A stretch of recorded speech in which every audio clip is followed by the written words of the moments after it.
Oh dear.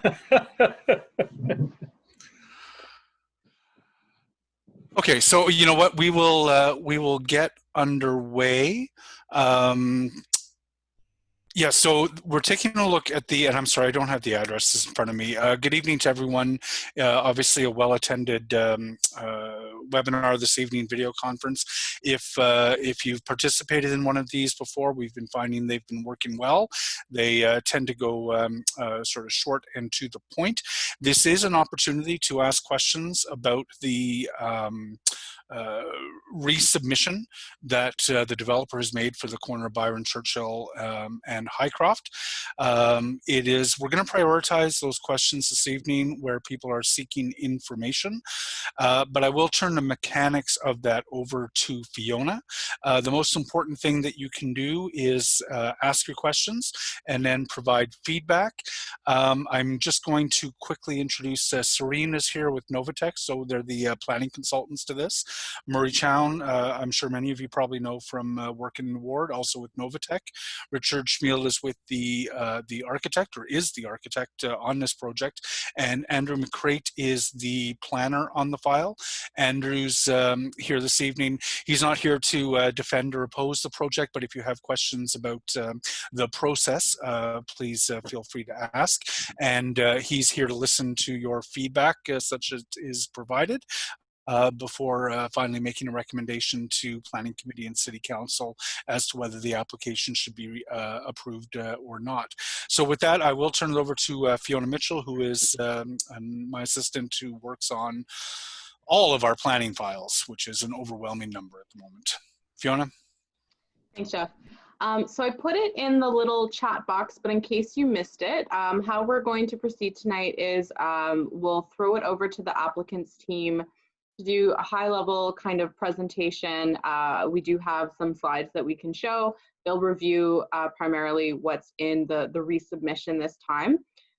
Then we'll move into a Q&A. So at any point in time, and some folks are already doing so, you can type a question into the Q&A box, which should be at the bottom of your screen. If you don't see it there, move your mouse and you should be able to see it. Once you type the questions, I see the questions right away, but you'll only see them as I go through them one by one. So I'll read through the questions in the order that they come, and I may omit things if the same question was asked earlier. So I did a test question, so you should already see that. If you have any comments for how the webinar is proceeding, or if you need my attention, you can also type that into the Q&A because I can see that. Because the chat function is not available. So if you need my attention for some reason, you can throw it into the Q&A box. These questions aren't like, we're recording this session, but it doesn't record the questions, unfortunately. But if a question gets asked and you didn't get your answer, you can always email us, and we can make sure that you have that information available in writing. And then outside of this session, we always encourage public feedback. So ask your questions and then follow up with an email to our office as well as to Andrew with any feedback, comments on this application and the changes that were proposed in the resubmission. Jeff just got up, but I'll turn it over to Murray with Novatech to get things going. Murray? So thank you, Fiona, and thank you, Jeff, for organizing this. We're going to start with a presentation by Richard of the materials or the design of the building that was, as it's been resubmitted to the city and is presently posted on the DevApps site, and that's the application that we'll be discussing this evening. Once Richard has walked through a brief discussion of the revised proposal and how we've changed or revised it from the original application, I'll come back and talk about just a few planning matters and then look forward to the Q&A session. So I'll turn it over to Richard, and you'll need to unmute yourself, Richard, and away you go. All right, thanks, Murray. Fiona, okay if I share my screen? You're muted, Fiona. Sorry, are you able to? No way. Hold on. Oh, no, I think I can. Let me just see here. Okay, you should be able to now. Okay. Oh, one sec.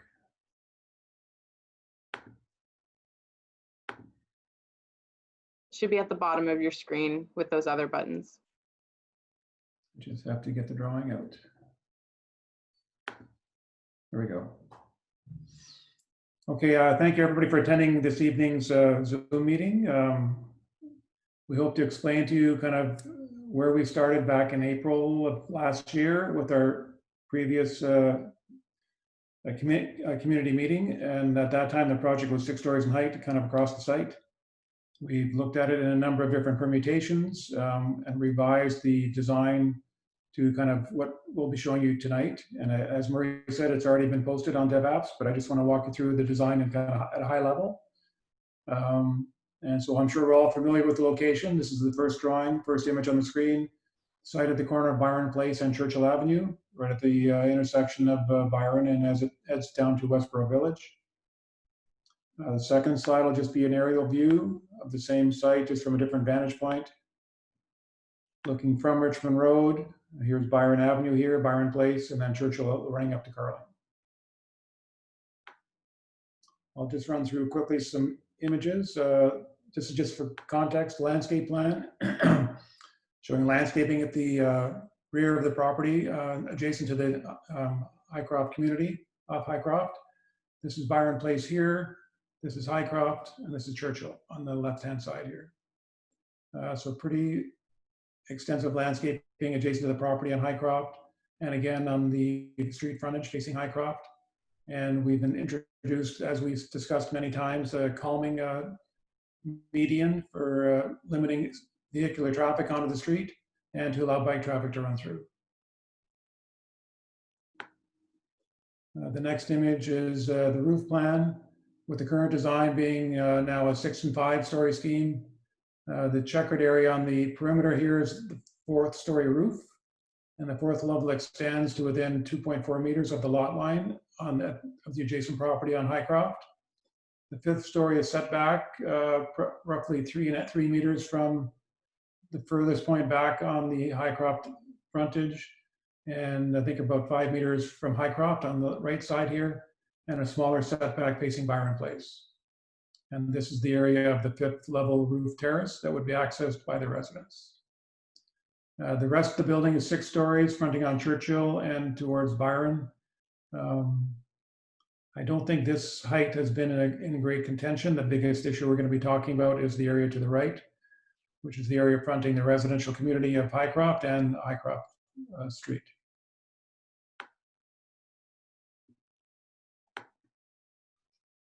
And then contextually, just showing again the 6th level roof, the 5th level roof terrace, and kind of private terraces for the residents of the 4th level, or of the 5th level, actually. This is kind of a community terrace up here. And then quickly walk through the different levels. Parking plan, we're just showing P1. There is a P1.5. I think in the 6 story scheme, we had 64 parking spaces, and we're now down to 47. In terms of P1 and P1.5. In terms of the unit layouts, the ground floor hasn't really changed significantly. Main entrance off of Byron Place, 2 commercial tenants fronting on Churchill with ample space for seating, or if it's a coffee shop or something with some bicycle storage. I think there's 8 units on the ground floor, a gym on the ground floor, bicycle storage facing Highcroft, and then a service room. And between the ground, 2nd, 3rd, and 4th are kind of typical floors, showing the unit layout. Each floor here has 15 units. The 5th level, here you see the significant step back along Highcroft and on the side yard. And we're down to 12 units on the 5th level. And the 6th floor hasn't changed significantly, and the 6th level has 6 units. So in total count, the last April submission, we had a total of, I believe, 82 units, and now we're down to 70. And parking was at 64, now it's at 47. And then graphically, just to show you the 2, I could maybe reduce the scale of this actually.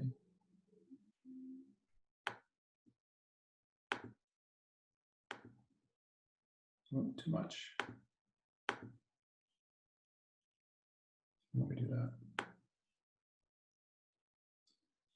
So this was the submission last April. this side of the building hasn't really changed significantly. And then the previous design had a 4-story podium and then 2 levels with a small setback off of Hvac, which were the 5th and 6th floors. And then we had a 6th floor roof terrace.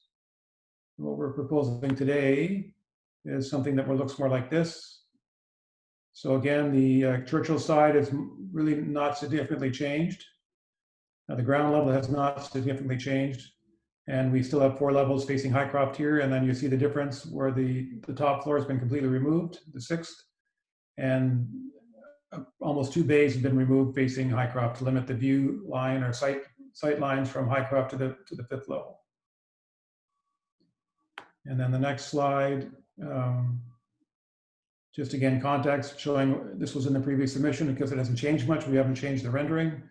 This is a view from Churchill. 4 levels here, 5th level, and then the 6th floor is set back far enough that you can barely see it from this vantage point. From eye level, you won't see it at all.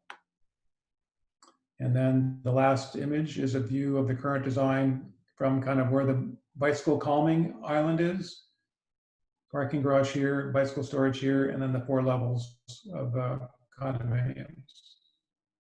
And the 5th level is set beyond. You can barely see the staircase of the 5th floor kind of right here. I think that's kind of it in terms of building heights. We're at 19.6 meters to the roof of the 6th floor and 16.6 meters to the roof of the 5th floor portion of the building. So in terms of synopsis of the project, I think that's it for me, Fiona. If you want to, I'll stop sharing and give it back to you. Okay. Okay, you may want to keep the PowerPoint up in case there's any questions that involve looking at the plans. Murray, Okay. did you want to say anything before we go into the Q&A? Yes, thank you, Fiona. I'll just a few things that take a few minutes to touch base on a couple of matters. Firstly, I just want to acknowledge many people on this call participating in this meeting will know or have heard that there have been some discussions between myself and Christy Ross, the solicitor representing a group of owners on Hvac. Those discussions were on a without prejudice basis, and without going any further into it, I'm not in a position to talk about those discussions or what was on the table at the time, and I will not be doing that this evening. What I do want to do is I want to pick up on the presentation that I made the first time we all got together to talk about the proposal that was 6 stories across the entire site. I'm sure that many people on the call this evening attended that meeting. So one of the things that I talked about that night was the direction that the new official plan might be going in terms of intensification. And since that time, many people on this call will be aware that Council, within just the last few weeks, made some very important decisions with respect to their growth strategy for the official plan going forward to the year 2046. And from our perspective, and as it relates to this project, I think the most important aspect of the decisions of Council just a few weeks ago was their targets for how much growth over the next 20 odd years or 25 years is actually going to be accommodated through intensification. Right now in 2020, give or take, about 40% of new housing units being built in the city of Ottawa are being built as intensification units. The urban growth strategy that was approved by Council will increase the percentage of units being accommodated through intensification from 40% to 60% of all new units constructed in 2046. So that's a 50% increase in the number of units that are going to be provided, or the target to be provided for new residents, new homeowners, new homes in the urban area. The actual number of units that we're talking about is over 90,000 new units to be constructed within the urban area as it's defined today. And that target may go up, just so everybody understands that that target assumes that staff are going to be able to find somewhere close to 1,200 hectares of land that are suitable for being added to the current defined urban boundary, and that those lands would accommodate another roughly 90,000 units. There certainly is some speculation on the part of many people that staff, in fact, are not going to be able to find 1,200 hectares of land suitable for expansion. And one of two options have been identified for them to consider should that happen. One is to further increase the level of intensification within the urban area. The other option is to somehow find an area where we're prepared to spend whatever it costs to extend infrastructure and transit services to another community somewhere outside the Greenbelt. So at the very least, we're planning for an increase in intensification to 60% of all units by 2046, and a total of at least 90,000 units. And so with that as the backdrop for the discussion on this application this evening, the question is, where are those units going to go, and what are the appropriate locations for those units to develop? And so when we first applied for this project with a building that was 6 stories across the entire property, which is the image that Richard has right now, we felt that this size of a project and the number of units that were being proposed would fit with the direction the official plan we thought would be going in when we prepared that application. I think the decision of council a couple of weeks ago simply verifies that expectation, that a tremendous amount of units, a tremendous number of units are going to be built over the next 25 years within the urban area. And they're going to be on sites like this that are close to traditional main streets, that are close to the LRT, that are well served by transit, they're accessible by pedestrians and bicycle paths that are immediately adjacent to the site. This site lends itself to that level of intensification.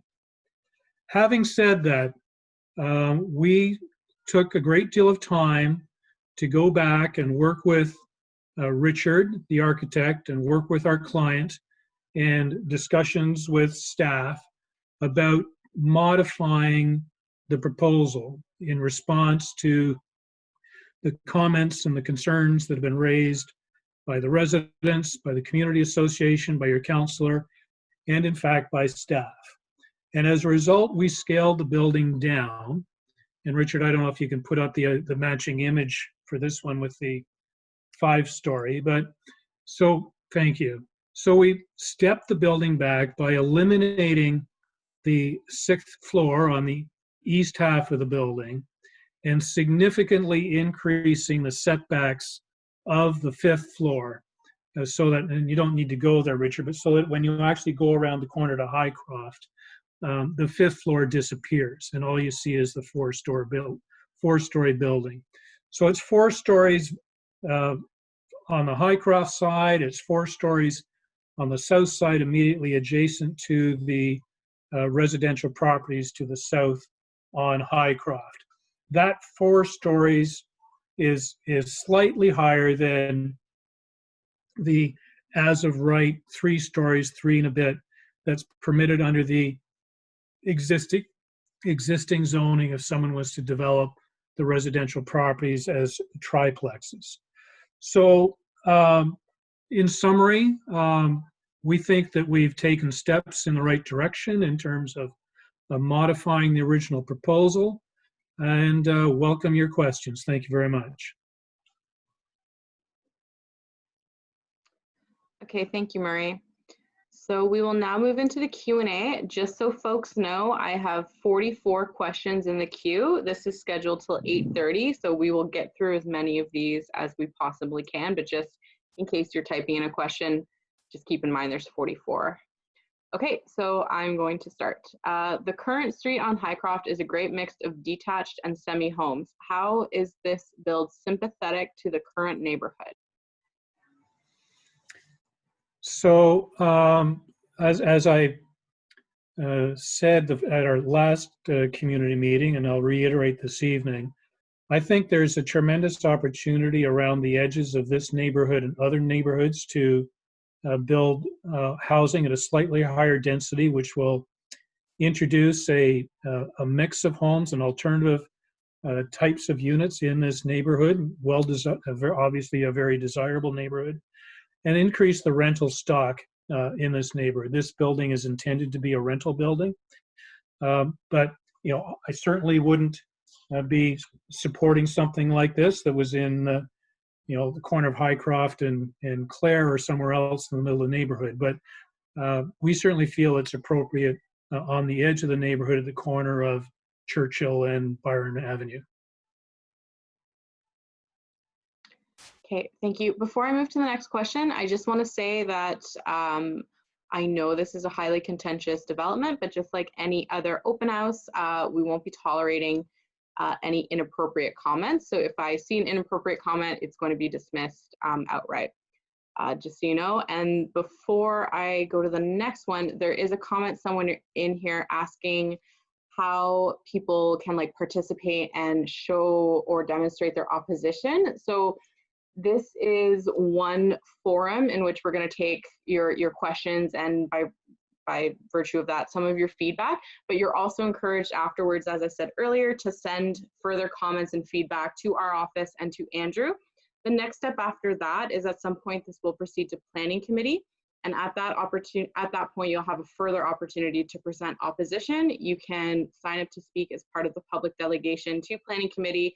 You'll be given 5 minutes. You can present opposition at that time. You can also advocate to members of the Planning Committee as well as to our office, of course. So Murray, you're thinking of August for Planning Committee, I believe? Well, you might put that question to Andrew, but I think August or September. August might be optimistic. Okay, so we'll publicize on our blog when that date is, when we're anticipating that to be a little bit more firm, and you can also email us closer to that time and we can review what the best strategies are for presenting to Planning Committee and all that kind of stuff. Okay, I'm going to continue with the questions. Why is the garage entrance on Highcroft? It is a street of families and children. Byron Place is a street with no families in the immediate area. So Fiona, I'll take that one as well. We didn't take this lightly in terms of trying to determine where to provide the access to the underground parking. We have frontage, as obviously on 3 streets. We've got frontage on Churchill Avenue, Byron Place, and Highcroft, and I'll deal with them in that order. Our traffic engineers took a good, long, hard look at this question. Providing an access to the garage off of Churchill Avenue would simply be too close to the signalized intersection at Byron and Churchill. It would also interrupt the cycle track that's recently been developed or constructed on Churchill Avenue. Putting the garage access onto Byron Place creates a challenge because of the arrangement or the configuration of the intersection of Byron Place, Highcroft, and Byron Avenue. It's a bit of a mess right now, and adding more traffic to that intersection simply wouldn't work. So that left us with Highcroft as the only practical location for that access. It's also consistent with policies that the city has, that when you have a choice of where you're going to provide your access, always look to the secondary street rather than the primary streets. In terms of Highcroft itself, one of the things that Richard quickly touched on in his presentation is we are going to take whatever steps are necessary to ensure that traffic leaving the garage has to go north, that no traffic will be allowed to continue south on Highcroft, south of the garage entrance. We are proposing to install a very significant island to prevent those movements from happening so that Highcroft can, thank you, Richard, so Highcroft can remain as a quiet residential street as it is today. That will lead to some questions I've had before about traffic coming from the south and accessing the garage. Yes, there is some potential for traffic to come up Highcroft and make a left-hand turn into the garage. The traffic study that was submitted with the original application and that has been accepted by the city's engineering department came to the conclusion at the very most there would be one additional car or vehicle coming from the south accessing this garage during the PM peak hour. Even if we're wrong by 100%, then maybe it would be two cars in the peak hour who we've assumed would use Churchill and Byron and then enter the garage from the north. But people will always seek the shortest route. So there's a possibility that those one or two cars might use Highcroft. But we've looked at this very, very carefully and are quite comfortable that this access is not only in the right spot, but it's well designed to minimize any impacts on Highcroft. Okay, thank you, Marie. Okay, in your letter accompanying the revised application, you said that the massing of the building has been significantly reduced. However, in reality, the redesign is only a reduction of 3 units.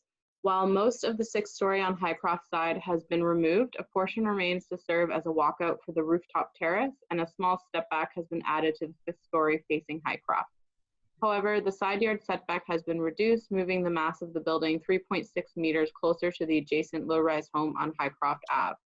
The building still occupies 5 to 6 city lots and is well above what is compatible with the surrounding area and policies in Ottawa's official plan, Where exactly is the significant reduction in mass, and how do you characterize the reduction in mass as significant reduction? If I may, I just want to say that's that question was from Christy Ross. Well, Christy, always good to talk to you. So I'll just deal with the massing question, the unit count. I think that in Richard's introductory presentation, he indicated that the unit count has dropped from 80 to 70. And Richard, if you just want to check your notes or my notes to make sure I got that right. And then in terms of the massing, the difference is that the total elimination of the 6th floor and the reduction of the 5th floor to increase the setbacks.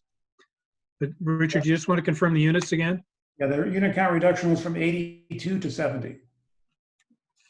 So a reduction of 12 units. Yeah, and that's the massing change here. I could have dotted this in where the building came off.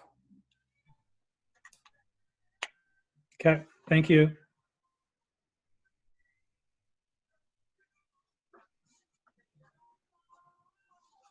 I'm done, Fiona. If there's... Okay. Another one from Christy Ross. We note that the city-owned parklet with the tree sculpture has been incorporated into the development plans. However, the site plan seems to create a large paved area and little green or park space. How can the developers unilaterally pave over green city land? What is the role of the city? The community wants to have a meaningful voice in the greening of this space and wants the city to insist on adequate green space. How can we be assured this will occur? So I'm not sure what plans Christy's referring to when she talks about paving over open space. What we are showing on the landscape plan is, that Richard has up right now is significantly shortening the length of Byron Place and shifting that hammerhead further to the east. And then what's going to happen in that space from the reduced Byron Place, that whole area around the sculpture that's there today, is open for discussion.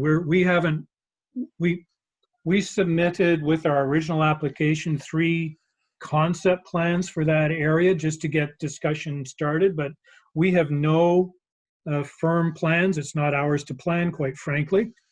It will be up to the community and the city to decide what they want that to look like. We aren't driving the bus in terms of what that's going to look like, but what we are doing through this proposal is significantly increasing the area that's available on the corner for a parkette, which will be designed and landscaped as determined by the councillor's office and the community.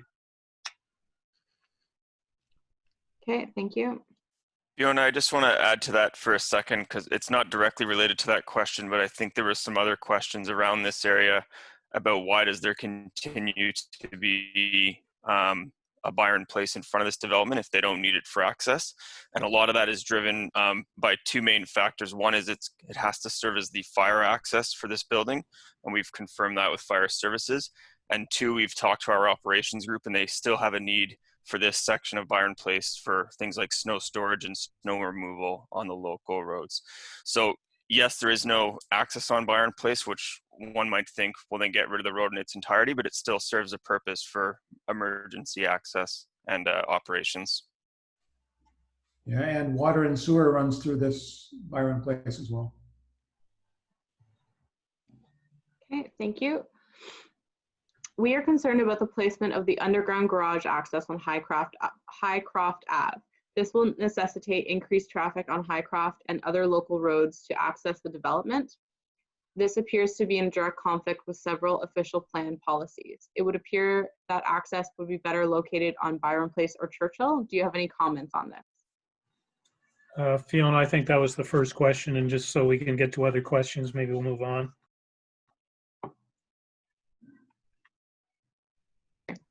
Okay, if it's already been answered. Has the proposal been reviewed by the Urban Design Review Panel? Andrew, do you want to chime in on that? Yep, so I was just queuing it up. The proposed development is not in an area that we define as a design priority area, so it's not subject to the UDRP process.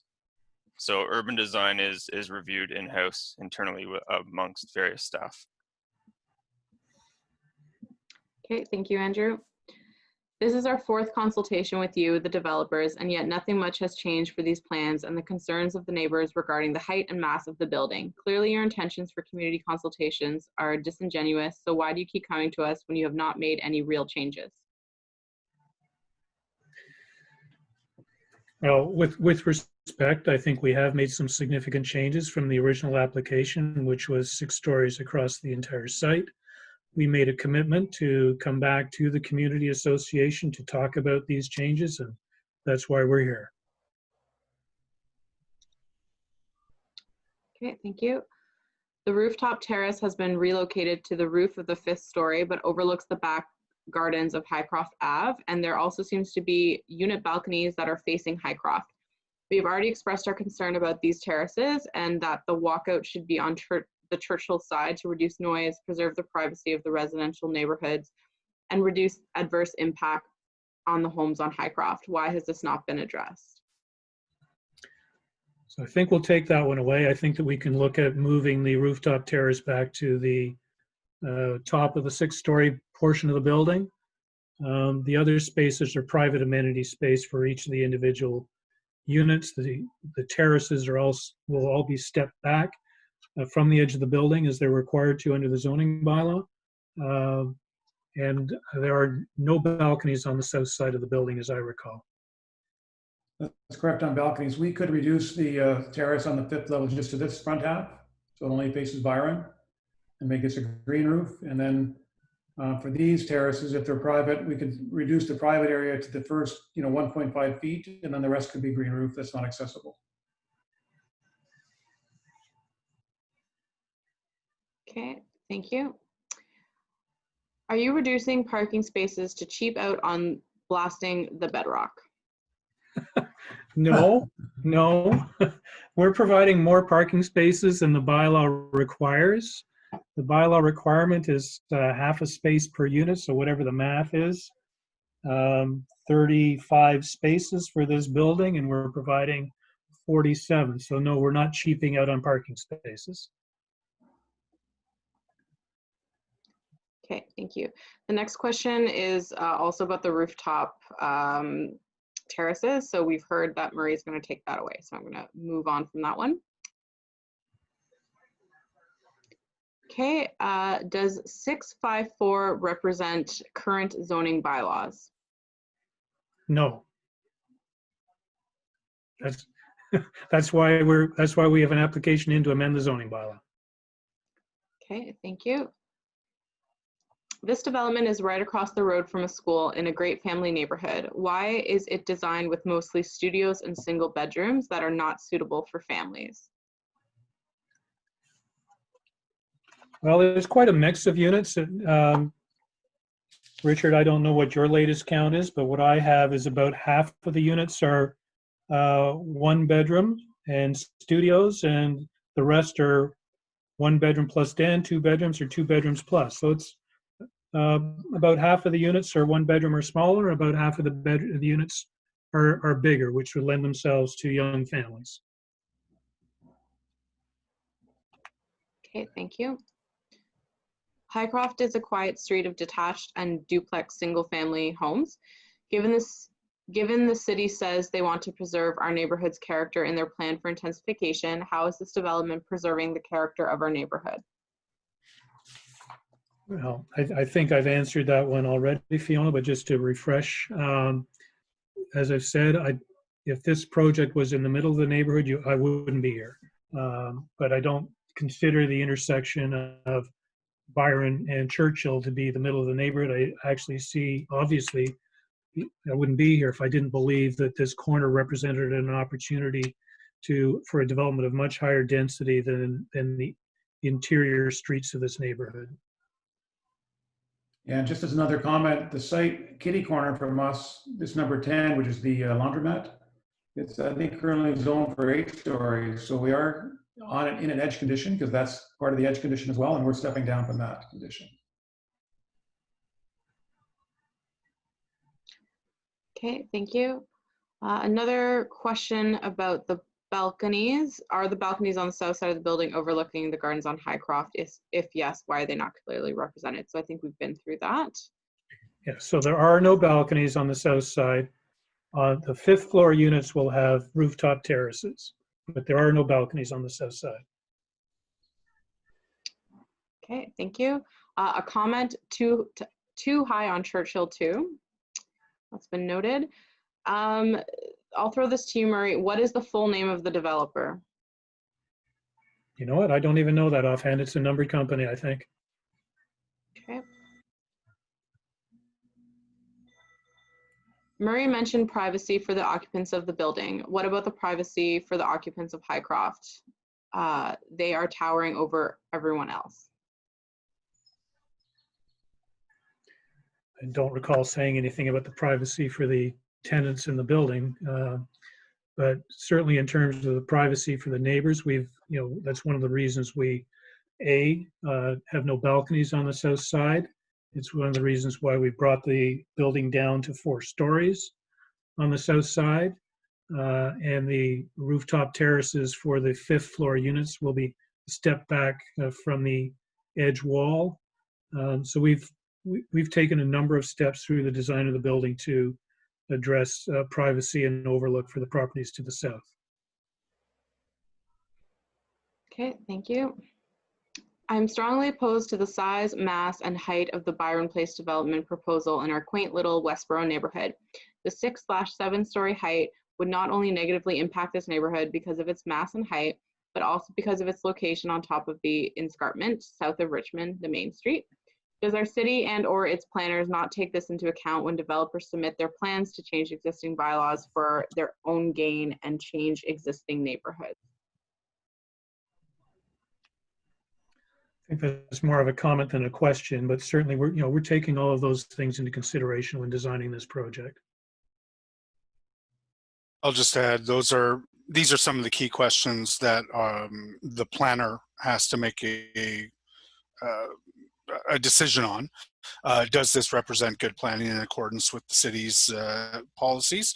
And then ultimately it will be up to council to determine. So these sorts of comments are helpful to provide to the planner on the file.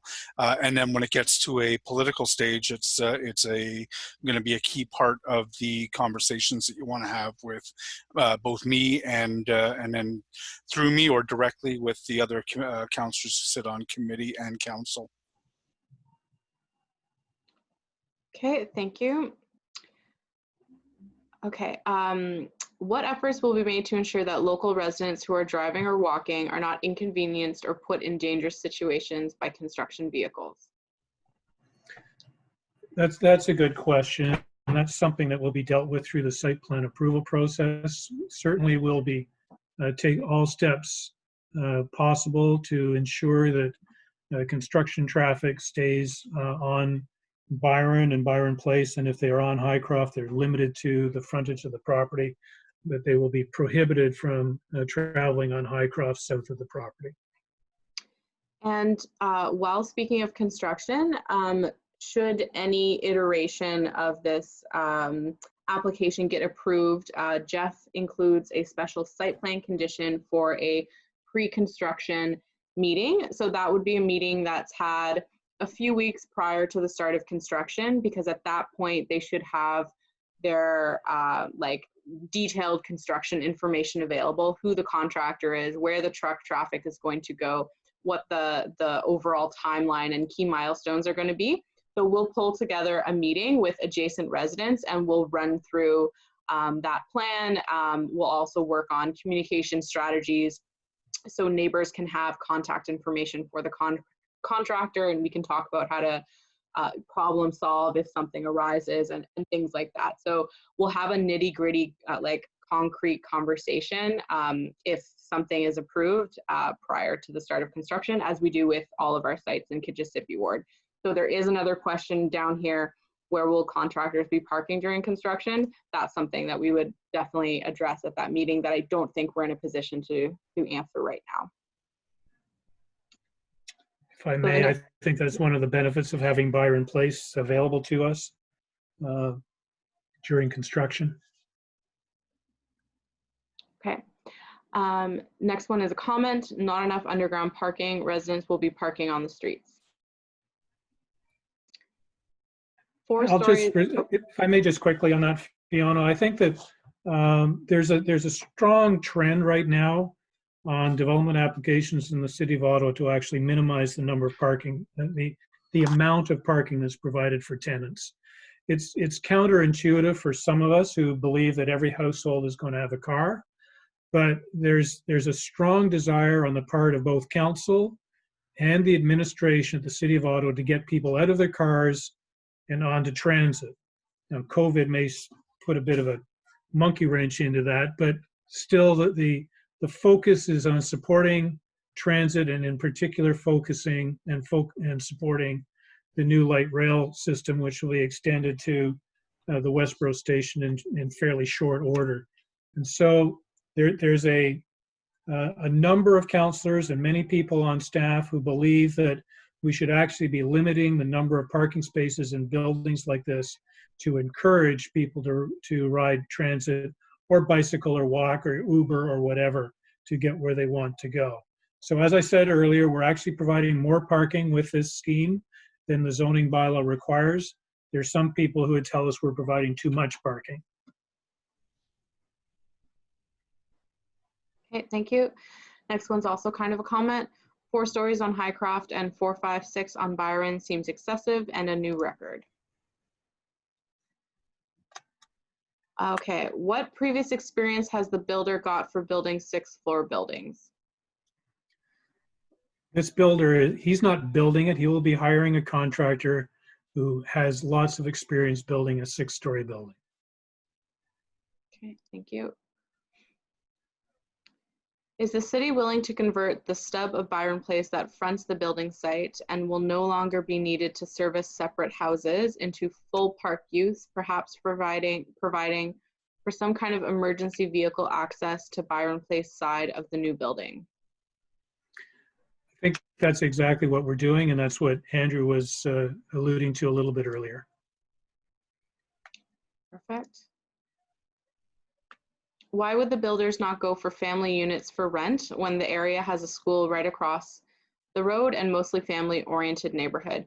Why are rental units with the target of single people the correct demographic to target? Well, just to expand, I guess, on my comment a little earlier, that's not the mix that is being proposed. There are a number of 2-bedroom and 2-bedroom plus units that are proposed in the building. And what that does is it provides the opportunity for other household types to move into a very desirable neighborhood. Thank you, Murray. Okay, can Murray please address the current building plan and not the City of Ottawa plans? I think I've done both. Okay, the traffic study used for this proposal is based on Churchill/Byron traffic in August 2016. The area has intensified since then, specifically Churchill, Highcroft Ave, Kenwood, etc. The numbers used are not realistic. Anyone want to comment? Yeah, well, we had received that comment forwarded to us by Andrew recently, and we had our traffic engineers take a look at it, and a couple of observations. One is the traffic volumes on Churchill and Byron were adjusted to reflect more recent counts that were completed only recently at Byron and Highcroft. So they were adjusted. And the other observation is that historically, there hasn't been a lot of growth in traffic on Churchill Avenue. So between those two factors, we're confident with the results of the traffic study, and city staff haven't raised any concerns with the methodology. Okay, thank you. Just as we move along, there are 95 questions in the queue for folks who are submitting questions. Official comment for the record, please refrain from using terminology which implies that this development is putting streets in competition with each other, i.e. Highcroft versus Churchill. This is a community change and not a street change. Such use of terminology by city representatives or developer representatives can potentially be viewed as inciting dissent within the community.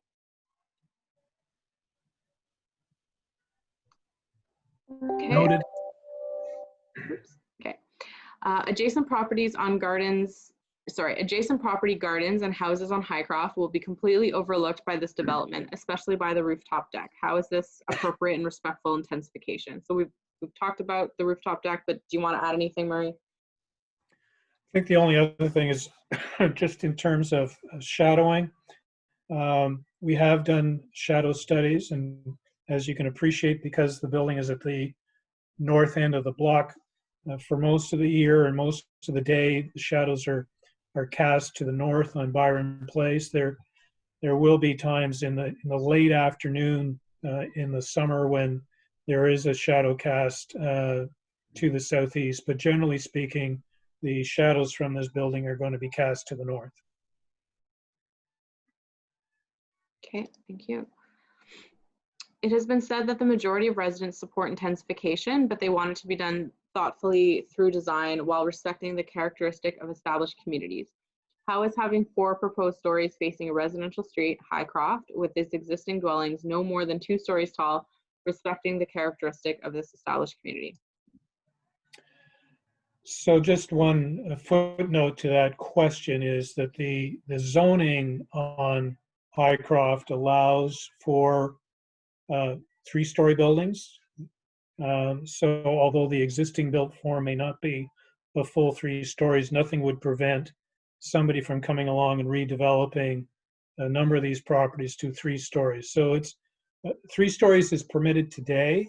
So the real discussion point is, is 4 stories at the corner compatible with the 3 stories that's permitted along the balance of the street? And This is where obviously we have a difference of opinion, but we're comfortable with the 4 stories at the corner. Okay.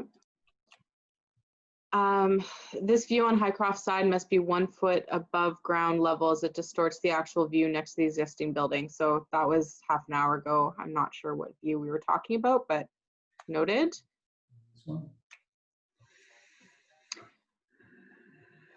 Why does the city feel the need to change the current zoning from the existing 3 floors to 4 on Byron, as the Churchill upgrade is more than adequate with its increase to 6 floors?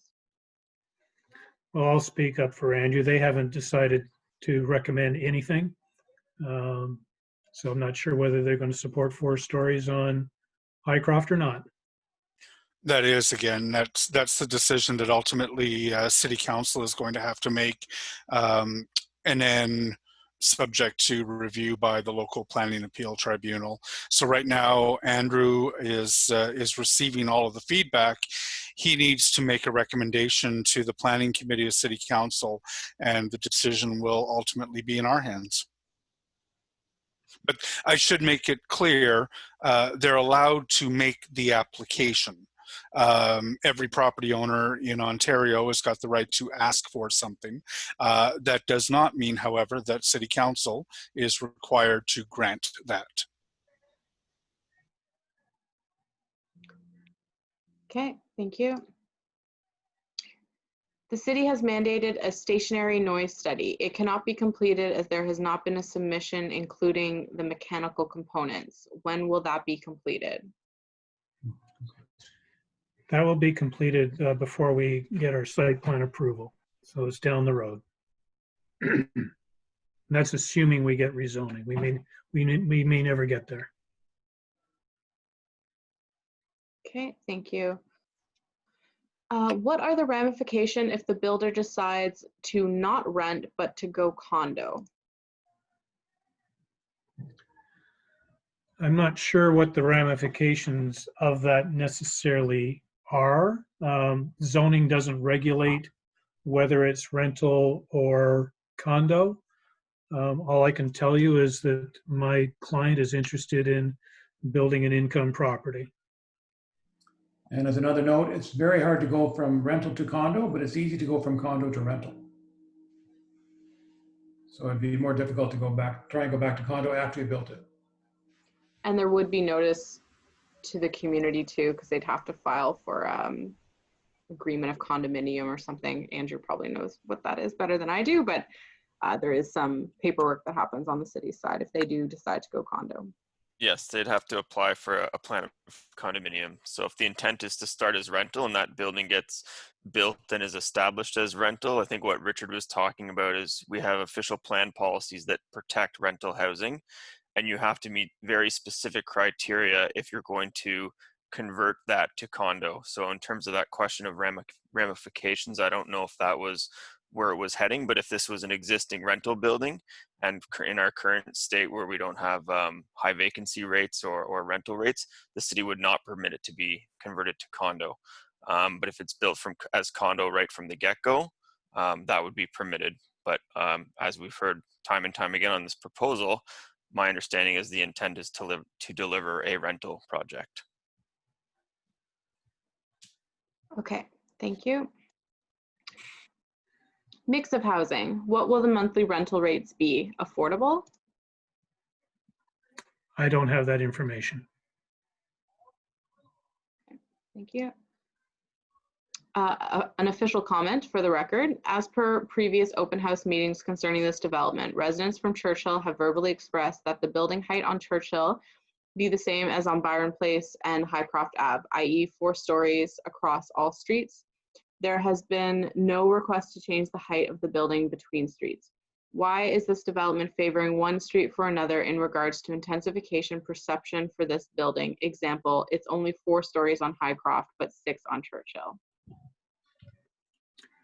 Well, I don't want to be glib in answering that question, but Highcroft and Churchill are very, very different streets. Highcroft is a residential street. Churchill is a collector.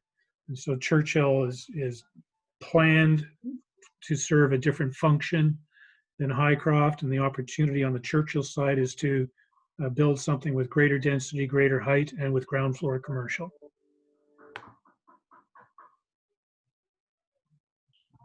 Okay, thank you. How does this benefit the neighborhood? First of all, the new plan looks exactly the same, and this slight change will absolutely block the entire street of Highcroft. I think this modification does not change anything and does not benefit the neighborhood whatsoever. So more of a comment unless someone else wants to comment. Noted. Okay. Highcroft has no entry traffic restriction from Byron. Why has this been chosen as the site for the parking garage? Okay. I think I've been there already, Fiona, if you want to move on. Okay. Sure, I'll read this out loud. Fiona, can you please provide the City of Ottawa definition of inappropriate comments so that the residents can ensure their responses are appropriate? I'm not sure what the City of Ottawa definition is, but if you're threatening violence against one of the panelists, I would consider that inappropriate. Or if you're using inappropriate language, that's not a constructive way to have a conversation. Does that, Jeff, do you want to add anything to that? No, I think that's it. This isn't a City of Ottawa meeting.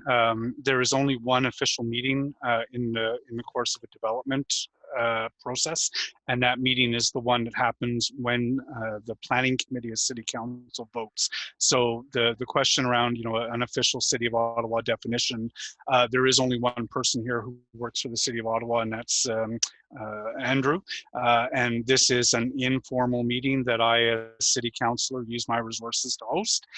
It is a best practice to hold these meetings, but it is, I do insist on civility for obvious reasons. Okay, thank you. Since the homes in this neighborhood are of the vintage to have asbestos, have any homes been tested, and are there any plans to remove it safely? That's a requirement of the Ministry of Labor to make sure that we properly remove any hazardous materials from these buildings before they're demolished. Okay, thank you. How do you think COVID-19 would affect the progress of this project?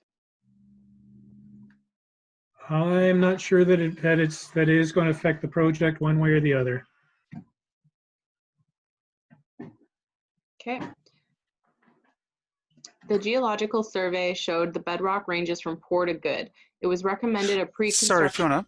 I apologize for jumping in. I was just thinking of the previous question. Murray, one of the outcomes or one of the implications of COVID has been a more expensive building process. Costs are going up. Are there thresholds that you're looking at in terms of costs where you would abandon this project without greater density? Do you see that as realistic?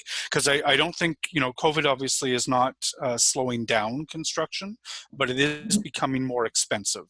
And I'm just wondering how tight you are on the developer's desired profit in order to be able to build this within what you realistically think COVID-related cost increases are going to be. Probably shouldn't say this, Councillor, but I think we're tight on budget with or without COVID in terms of the project as it's currently designed. I don't think we've turned our mind to the escalating costs. I'm not sure anybody has a good handle on that. Okay. No, I'm hearing from builders that the costs are going up, and yes, they are. Now, obviously, just for the benefit of the attendees, that doesn't come into play with respect to council's decision to approve the project or not. Those are strictly on planning grounds, and it's the same with construction. We don't take into account construction considerations. They're fair game to ask at these meetings, but the council will make its decision purely on planning grounds. No, I appreciate that, Marie. Thank you. I don't know if Fiona's back. No, I'm here. Okay. The geological survey showed the bedrock ranges from poor to good. It was recommended a pre-construction survey needs to be done to reduce the risk of claims, indicating concern for blasting. How is this risk going to be mitigated? So this is a common question when we're dealing with developments where there's a likelihood that we're going to encounter bedrock. So it's not something that's new to developers or contractors in the city of Ottawa. The protocol, which is fairly well established, is to go into all of the properties and buildings that are within range of, I guess, the shock wave from blasting, and to make a video recording of the existing conditions of those buildings, both inside and out. So it's clearly documented in terms of the condition of all of the existing buildings that are within a certain distance of the excavation where the blasting may be occurring. And then there's a clear baseline that everybody understands in terms of the condition of those structures. If there's any damage to the structures once the excavation has been completed and you go back in and it's readily apparent, then the contractor and the owner will have to remedy that situation. But I don't say that suggesting that they just go blasting away and then deal with the consequences later. We're dealing with professionals in this industry in Ottawa who know what they're doing and do their absolute best to ensure that there's no damage to any adjacent properties. But to protect those homeowners and to help facilitate any disputes that may arise, they will go and do a pre-blast inspection of any and all properties that people would like to be protected in that way. I can also add that the process that Murray just described is secured through conditions of approval with site plan. So it becomes a legal obligation as part of the site plan agreement that if and when blasting is to occur, there's certain regulations they have to follow and abide by. And that's part of the agreement process. Okay, thank you. Official comment for the record. Councillor Leeper, can you please state for the record your position on this development? Will you be supporting the developer in their plans or in the constituents who keep presenting their opposition to this development? Thank you for your answer. Thanks, and it's obviously a very fair question. I think I see the developer's lawyer on this call, and so obviously I am going to follow through on my Supreme Court established duty to be amenable to persuasion. So I don't know how I'll vote on this until I hit the mic button, but I have several strong concerns that lead me to believe that I cannot support this proposal in its current form. I don't want to put all of my cards on the table with the developer in the room, but I don't think it's any secret that I consider the Hvac portion to be unacceptable. I believe that introducing the kind of built form on the Hvac side that they are proposing to doesn't constitute good planning. I'm very concerned about the rooftop amenity as well on the Hvac side. So based, let's say, on those two considerations, it's difficult to imagine myself supporting this proposal as it is today, and I'd like to work with the developer to see whether or not they're willing to put forward something that will satisfy the concerns that I have, continuing to work with the residents, and the residents also have legal counsel, which makes things easy in terms of communication on Hvac, and with the Westboro Community Association representing the community as a whole. Okay, thank you. There's not sufficient explanation in the planning rationale report for how garbage will be handled. The minimal information that has been provided seems totally impractical. Please provide. I'm going to take a breather and let Richard answer that one. I can do that. So here's the plan of the ground floor. Churchill Avenue is here, Byron Place here. The garbage chute for the building is going to be up in the tower, so that you can see a little dark circle here. That's the garbage chute coming down from the 6th floor. People will drop their garbage in the chute. The bin will be collecting it here. There's room in the garbage room to accommodate probably 2 or 3 bins, plus some recycling. And then on garbage day, the bins would be rolled out through this overhead door along the sidewalk out to Churchill and then loaded onto the trucks on Churchill.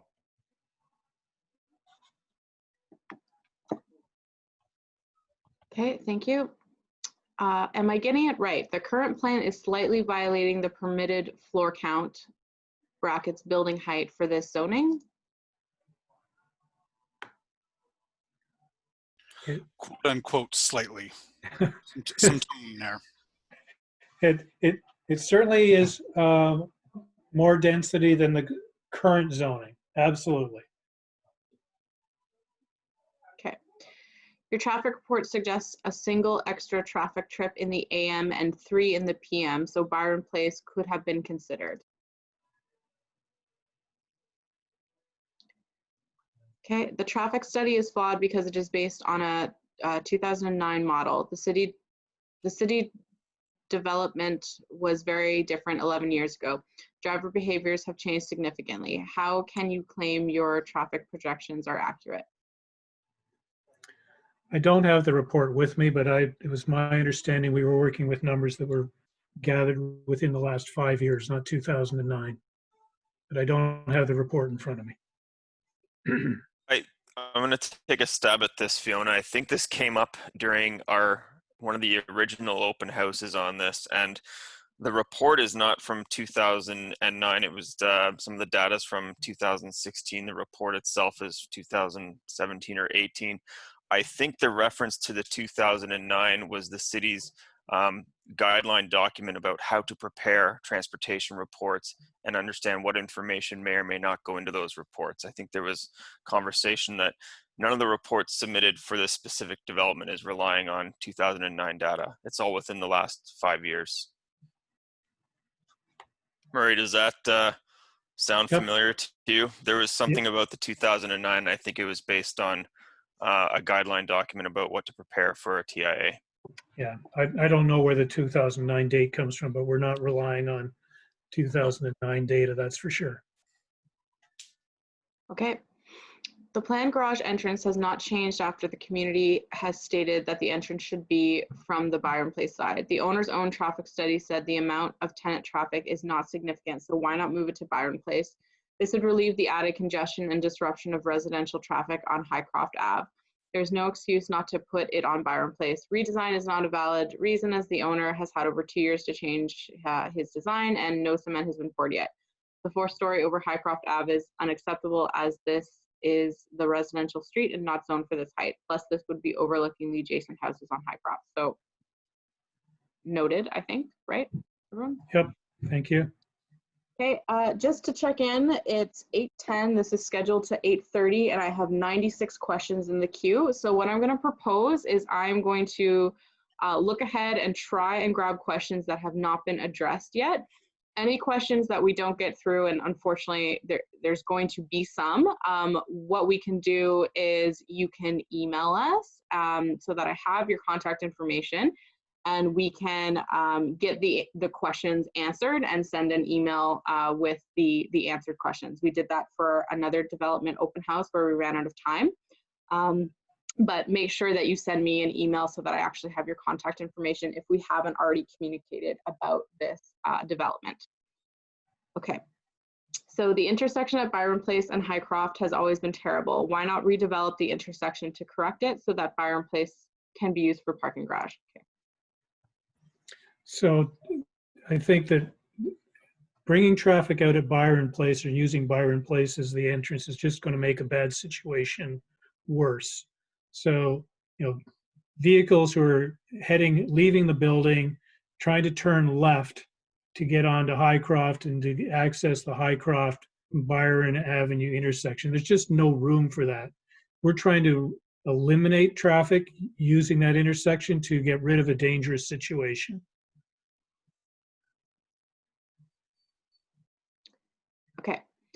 What is the plan for the area, utilities, and other infrastructure upgrades to handle such major intensification from the currently existing buildings? So to date, none of the utility companies have identified any concerns with this project. They would have been circulated, they were circulated on the site plan application, and they haven't raised any red flags with respect to the capacity of infrastructure. Okay. Are there specs / design of the interior of the building and the materials being used? Not yet. Okay.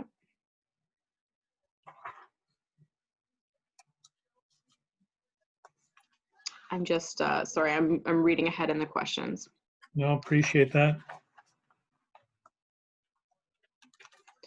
The residents feel that the calming medium will be problematic in the long term. Other examples in the city, including Chinatown, where these concrete barriers end up being used for garbage collection and no one takes care of it. The residents want something less physically imposing and just as effective for traffic.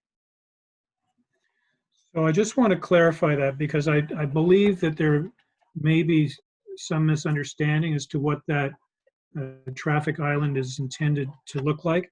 It's just going to be a typical 6 or 8 inch curb. It's not going to be a monolithic concrete wall with like a tree planter. It's designed just as a standard 6 or 8 inch curb with a fairly large tree. And then if, subject to further details, probably bollards on the corners just to make sure nobody's driving up and over the corners of the thing. But it's intended to be kind of a landscape feature, quite frankly. If I may, would be a site plan consideration, Yes, and you're not bringing site plan concurrent with the rezoning, correct? the application has been filed concurrently, Councillor, but So we have to obviously do that. Okay, so that's something that is negotiable, but is a slightly separate process called site plan, which will take longer than the rezoning to approve. And if this goes through the rezoning, I'm happy to continue to work with residents on what that looks like. and so are we. We want it to be attractive. We want it to be functional and serve its purpose. But we like what we've designed. But if somebody has a better solution, we're more than happy to look at it. And to add to that, Councillor, yes, it is wrapped into the site plan approval process, but we've also circulated it through a road modification application. So various transportation groups are looking at the design of that planter island, if you will, and other aspects about how Byron Place is proposed to change. So those two will run parallel as much as possible, and usually if they work out well, then we wrap it up as part of the site plan. Yes. Okay. Where will snow be stored during the winter? Richard, is that ramp to the garage heated? Yes, the ramp will be heated from the property line down probably to the bottom of the ramp. So the only place you might have snow collection is out in this area, right against Highcroft. We're not dealing with a lot of snow removal on this site. So it'll be here. And from the garbage path and from the front entrance? This would be plowed and trucked away. trucked away, yes. Where are you gonna snow it or store it until it's trucked away? I guess some could be left here in the back of let's say the back rear yard. So that from this sidewalk and then piled here. This is not a unit, so it wouldn't be affecting somebody's views.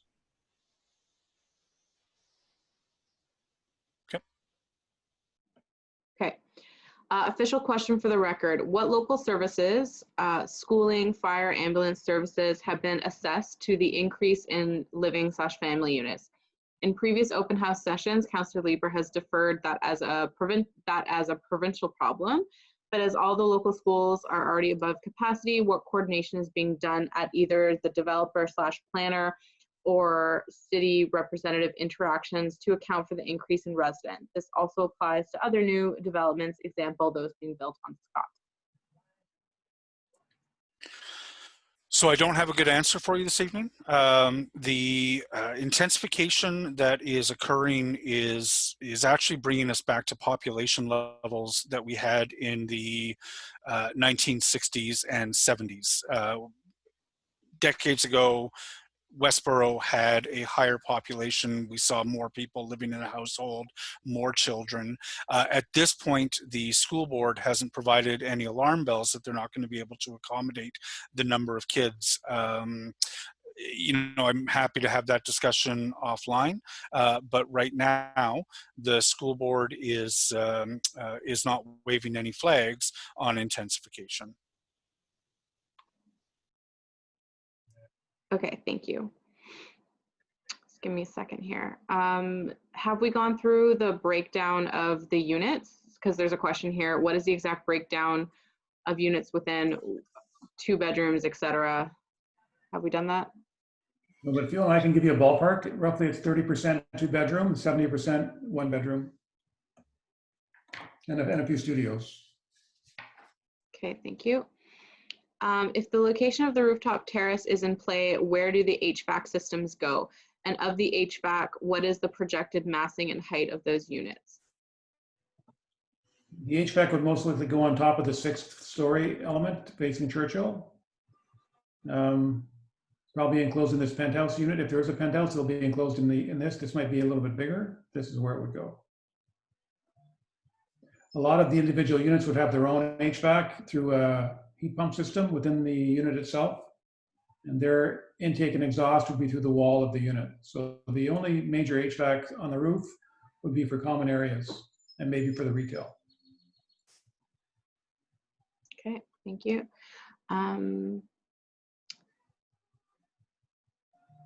Sorry, there's lots of questions. I'm trying to do my best here. Yeah, 90 and counting. Yeah. So there's a few questions in a row about who owns the numbered company. Murray, you don't know who your client is. How can Murray not know who the developer is? Do you just want to speak more to that so it's a little bit clear? I know who my client is in terms of who it is I report to on a regular basis.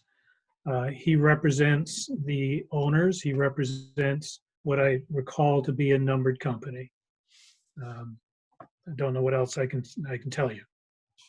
It's not like an Ashcroft or a Domicile. Nope. Yeah. It's a new player in the city. Yeah. Okay. But Murray, I think it's fair to say, who is your client? Oh, I know. With respect, Jeff, I know who I deal with on a day-to-day basis on the file. I'm not sure that it's important to anybody what his name is or who he is. He represents the owner, which, as I recall, is a numbered company. So, if I was working for Claridge, I'd say I'm working for Claridge. I wouldn't say I was working for Joe Smith. But so I'm working for a numbered company. I think it's a question on everyone's minds. I will say, to be fair to Murray, City Council will not consider who the owner is in making this decision. That would be offside. But I do think, Murray, we have to recognize that the community would like to know who it is that they're dealing with. I'll take that away. Okay. I'm just looking for a question that may have not been asked yet.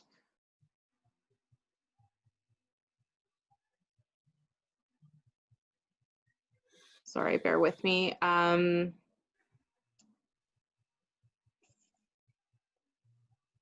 Okay. Okay.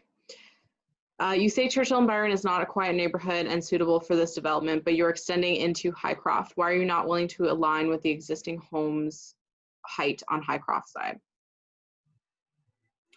So on the Highcroft side, the permitted height is 3 stories, and we've asked for 4 around the edges, stepping up to 5. So it's a little bit more height than the as of right zoning today. Having said that, the as of right zoning today has probably been in place since 1964. It's a little dated in terms of conforming to provincial policy and the city's official plan.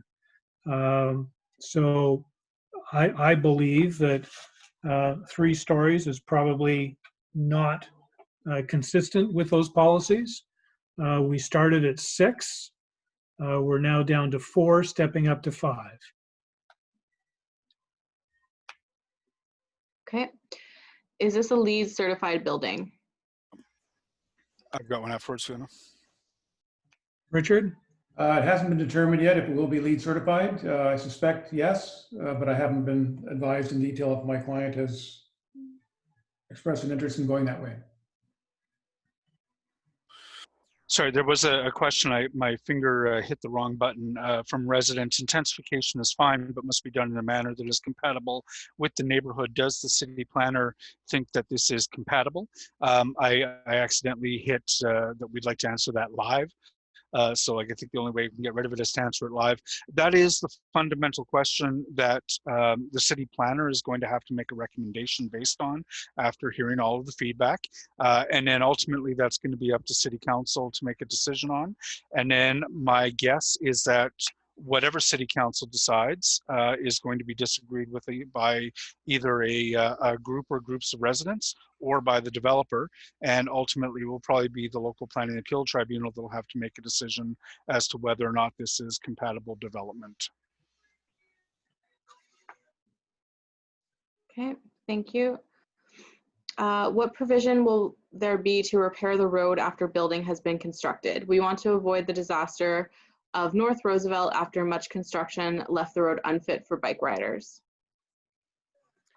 So the city has introduced new protocols recently in terms of road cuts and road cut permits and reinstatement of streets following construction. So the city's taking steps to address that, and our client will be obliged to reinstate Highcroft, I think is where most of the service connections are, reinstate Highcroft to appropriate standards set by the City of Ottawa. Okay, thank you. Two construction related questions in a row that we'll review. How long will construction take start to finish? I don't suspect you guys have the answer to that yet. Would that be correct? Well, Richard might be able to guess, but I can't. I would say 14 to 16 months. Okay. And again, that's something we would have in more detail during the pre-construction meeting. And same with what is being planned to minimize damage that blasting would have to local homes. I think we've touched on that already. So under existing bylaws, what is the maximum build type and height allowable for this location? Under the bylaw revisions contemplated in the Westboro infill study mandated by the interim bylaw, what would be the maximum build type and height allowed? So let's start with the zoning today. The property on Churchill is in an LC or a local commercial zone with a permitted height of 12.5 meters. The houses on Byron Place are in an R3R zone where a triplex is a permitted use with a permitted building height of 10.7 meters. Those translate into 4 stories on Churchill and 3 stories at the east end of the site as compared to what we're asking for, which is 6 stories on Churchill and 4 stories stepping up to 5 on the east end of the site. In terms of the preliminary proposals that have been circulated in the discussion paper arising out of the Westboro interim control bylaw, my recollection is that generally speaking, the proposition is to allow for 4-story buildings increasing to 6 stories at significant corners such as this one. And similarly on Byron Avenue, I believe that the preliminary proposals would support redevelopment up to 4 stories. I would encourage everybody to read the discussion paper and not to take my word for it. Okay, I feel the need to address this one before we conclude shortly. Official question, why are Murray and Fiona glossing over the concerns raised about 6 stories on Churchill and responding with, well, it's only 4 stories on Highcroft. That is not the point of the question. I'm just reading the questions. I work for Councillor Jeff Leeper. I just want to make that very clear. I'm trying to read them as neutrally as possible, and I have no stance on this. Murray, do you want to comment on that? And I wasn't sure what the question was that was directed to me. Oh, concern that you're glossing over the concerns about the 4 stories on Highcroft. Well, I guess it's all a question. As I said, we have different opinions on what's appropriate on Highcroft. I appreciate that the residents in Highcroft who live in 2-story buildings are going to feel more comfortable with a 2 or a 3-story building on the corner. We're looking at one additional story beyond the 3 to get to the 4, which is what's going to be visible from the street. The 5th story is basically going to be invisible from the south and from the east. So, you know, the way the building has been designed, it's going to appear as a 4-story building on Highcroft. I think that's appropriate. The neighbors don't. At this point in time, I guess we're going to agree to disagree on that point, but we'll continue to take that into consideration. We haven't finalized this project yet. Okay. Has the planner looked at the possible soil contamination that may have resulted from the used car lot? Cars drip oil, and the residents know that the owner would change oil for their vehicles. There are chances of the soil being contaminated. Is this going to be addressed? So my recollection is, and I'm sure Andrew knows better than I, we would have submitted a phase 1 environmental site assessment with the original applications months and months and months ago. And though the conclusions of the phase 1 ESA apparently didn't trigger a phase 2, because I'm pretty sure we didn't do a phase 2. But don't know if your memory is better than mine on that, Andrew. No, I was just going to say that the planner doesn't review that engineering aspect. We have an engineering team that reviews that, but yes, I'm seeing that only a phase 1 was submitted. So without speaking in definitives, usually in the absence of a phase 2, the phase 1 would have deemed that there was no contamination. But I mean, short answer is that is looked at through the review process. The soil conditions. Okay. Since we are reaching 8:30, there is a question here from 8 o'clock. Given Jeff's comment on respectful conversation, an answer should be provided for each question rather than stating that something has already been answered. Some folks may not have been in the call since 7 p.m., so please give all questions respectful answers deserved. Thanks.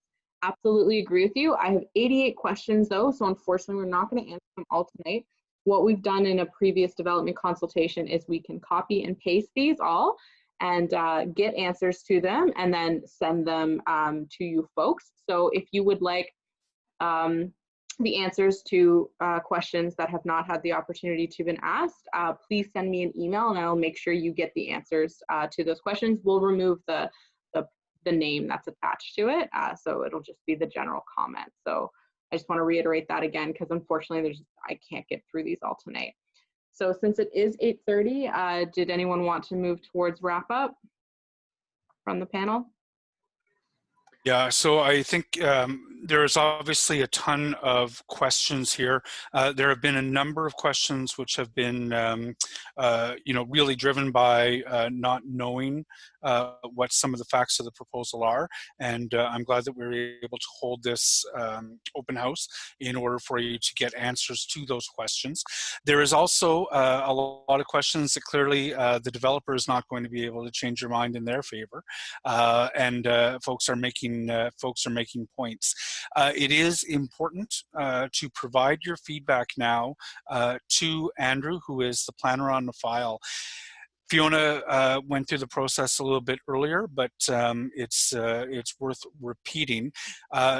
Andrew is going to have to make a decision on the basis of the provinces and the city's provincial policy statement, its official plan, the guidelines dealing with buildings of this type as to whether or not it is good planning. He'll make that recommendation to the planning committee of City Council, on which I sit. It will vote, and then City Council will vote. Once Council has voted, there is an opportunity for either the developer, if they don't like the decision, or for residents, if they don't like the decision to appeal this to the local planning appeals tribunal. If you are interested in knowing more about what the LPAT will and won't look at when it's determining whether or not a development like this is good planning, please feel free to get in touch with my office. I've been through a lot of these, and I can give you some unvarnished look at what this is, and in terms of where it is likely to go. I do hope that the builder will bend on some of the considerations that it has heard this evening. There are some parts of this proposal that City Council is likely to be in favor of. I am hoping City Council to vote against certain parts of this proposal as well. So please provide your feedback, grounded as much as possible in planning considerations, to both myself and to Andrew McCrate, who is on this call. And if I may just provide a couple of concluding comment. We started with a proposal that was 6 stories across the entire site. We've scaled it down by reducing the east end of the building to 4 stories on Highcroft and along the south edge and along Byron Place, and stepping up to 5. It's readily apparent to us that there are still concerns about the scale and the massing of this property. My client is listening. He is on the Zoom this evening. We will have further discussions, and if there's any further changes to the project, we will reach out to Andrew and Jeff and Fiona and let you know. And with that? the only other thing I would say is I know the residents of Highcroft are, they have their own legal representation, which is very helpful. For those of you who are not on Highcroft, please engage the Westboro Community Association. They have also been through this a lot, and city councilors will tend to listen to a community association very closely and take into consideration what they're saying. Everyone at Planning Committee knows Gary Ludington, who I think is on this evening's call. Heather Mitchell is also a part of the Westboro Community Association. Please engage them and ensure that they are putting forward the feedback to the planner that you need them to. And with that, then, I will just say thank you very much. Fiona, thank you for your excellent moderation, as always. Murray and the development team, Serena, thank you very much. And Andrew, thank you very much for coming out as well. Have a good evening, everyone. Have a good night. Thanks, Jeff. Thank you, Fiona. Thank you, Jeff. Fiona, are you going to capture all those questions? I am copying and pasting, yes, the questions right now. Perfect. All right. Thank you very much, everyone. Have a good night. Thank you. Thank you. Good night. Thanks, Counselor. Thanks, Andrew. Thank you, Fiona. Thanks, Serene. Okay, bye. Bye.